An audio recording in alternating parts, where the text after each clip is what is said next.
Good evening friends. आज हम लोग देखेंगे प्रदूषण और उसके प्रकार। प्रदूषण क्या है और वो कितने प्रकार के होते हैं।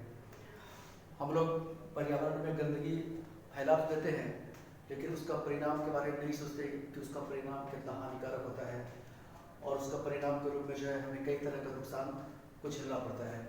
आइए देखते हैं प्रदूषण किसे कहते हैं।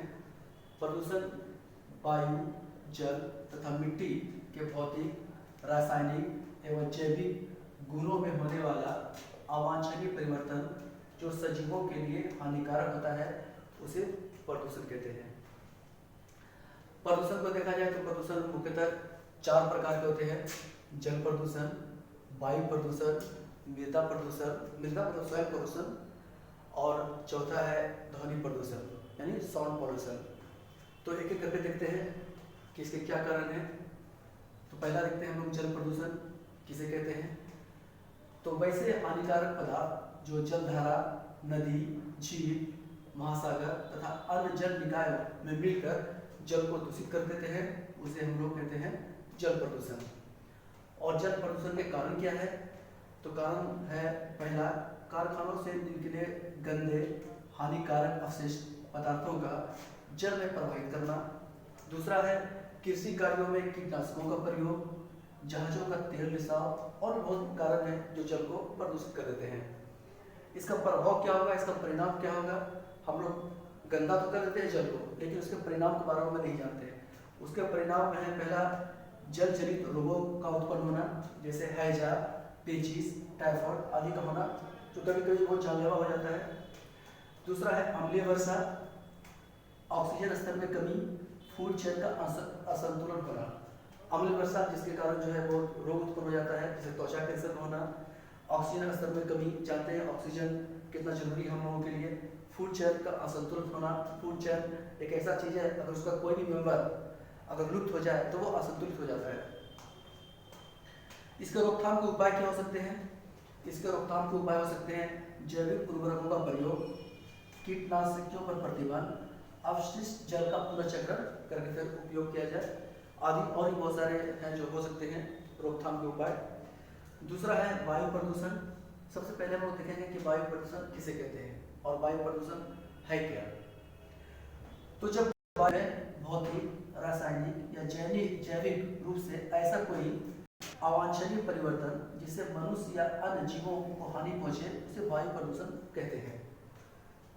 मतलब वायु में प्रदूषित गैसों की मात्रा का बढ़ जाना जो हमारे लिए नुकसानदेह है, सिर्फ हमारे लिए नहीं बल्कि अन्य जीवों के लिए भी, उसको कहते हैं वायु प्रदूषण। इसके क्या कारण है। तो पहला है वायु में CO2 मतलब कार्बन डाइऑक्साइड, CO मतलब कार्बन मोनोऑक्साइड, SO2 मतलब सल्फर डाइऑक्साइड आदि गैसों का घुलने से। दूसरा है उद्योगों की चिमनी से निकलने वाला धुआं जो बहुत हानिकारक होता है, उससे वायु प्रदूषण होता है। इसका परिणाम क्या होंगे। तो इसका परिणाम ग्लोबल वार्मिंग देखते हैं, वैश्विक तापमान, ओजोन क्षरण इससे होता है, अम्लीय वर्षा होता है, चरम रोग, चमड़े में रोग होता है, बाढ़, सूखा आदि इसी कारण आते हैं। इसको रोकथाम के उपाय क्या हो सकते हैं। इसका रोकथाम के उपाय में वनारोपण यानी वन लगाना। दूसरा नवीकरणीय ऊर्जा का प्रयोग, वैसे ऊर्जा जैसे पवन ऊर्जा, सौर ऊर्जा का प्रयोग करें जो पर्यावरण के लिए अनुकूल है। दूसरा है उद्योगों को शहर से दूर स्थापित किया जाए या दूर हटा करके, जिससे जो है आम इंसान और जीव इससे प्रभावित ना हो। तीसरा है मृदा प्रदूषण, मृदा मतलब मिट्टी, अंग्रेजी में सॉइल पॉल्यूशन। ये कैसे होता है।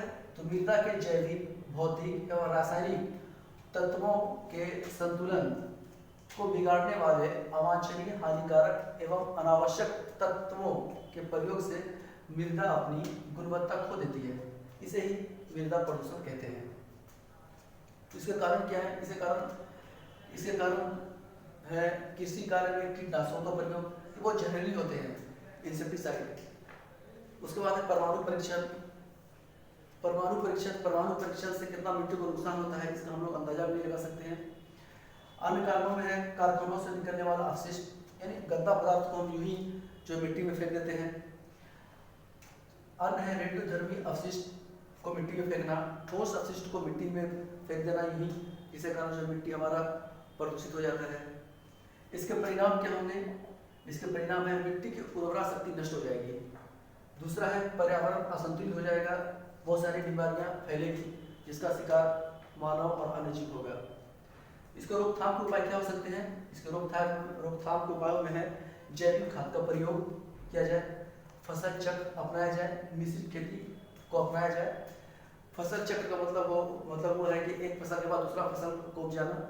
मिश्रित खेती का मतलब होता है एक बार में एक से अधिक कृषि पौधों एक से अधिक पौधों को लगाना, या एक से अधिक जो है एक ही खेत में एक से अधिक फसल को लगाना मिश्रित खेती कहा जाता है उसको।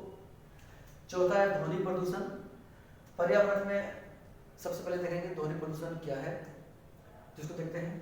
पर्यावरण में अवांछित या परेशान करने वाली ध्वनि जो मनुष्यों एवं अन्य जीवों के स्वास्थ्य एवं कल्याण को प्रभावित करता है उसे हम ध्वनि प्रदूषण कहते हैं। तो ये ध्वनि प्रदूषण यानी साउंड पॉल्यूशन के कारण क्या है? इसके कारणों में है तेज संगीत, आतिशबाजी, शहरीकरण, सामाजिक धार्मिक रीति रिवाज। इसके परिणाम क्या होंगे? मानव एवं अन्य जीवों में अनिद्रा, चिड़चिड़ापन, बेचैनी, हृदयघात, एकाग्रता आदि की समस्याओं का उत्पन्न हो जाना। हम लोग आवाज़ तो खूब कस के बजा देते हैं या बहुत सारे शोर तो कर देते हैं, लेकिन हम लोग ये नहीं जानते कि इसका जो परिणाम होगा वो कितना भयानक और जानलेवा होता है। चलिए इसको रोकने के उपाय में देखते हैं क्या उपाय हो सकते हैं रोकने के लिए। पहला है ध्वनि रोधक साउंड प्रूफ यंत्र लगाए जाए, पेड़ लगाए जाए। ये पेड़ जो है ये ध्वनि तीव्रता को कम कर देता है। कारखानों को शहर से दूर लगाए जाए जिससे कि जो है आम जनजीवन प्रभावित ना हो। ट्रैफिक कानून को सख्ती से पालन किया जाए, इससे भी जो है साउंड पॉल्यूशन रुकेगा। जन जागरूकता फैलाना, जन जागरूकता के अफवाह में जो है कि हम लोग सही से इसको जो है लागू नहीं कर पाते हैं, और प्रदूषण के बारे में नहीं जान पाने से हम लोग इसके बारे में जो है ज़्यादा हम लोग रोकथाम के उपाय नहीं कर पाते हैं। आज के लिए फ्रेंड्स बस इतना ही। धन्यवाद।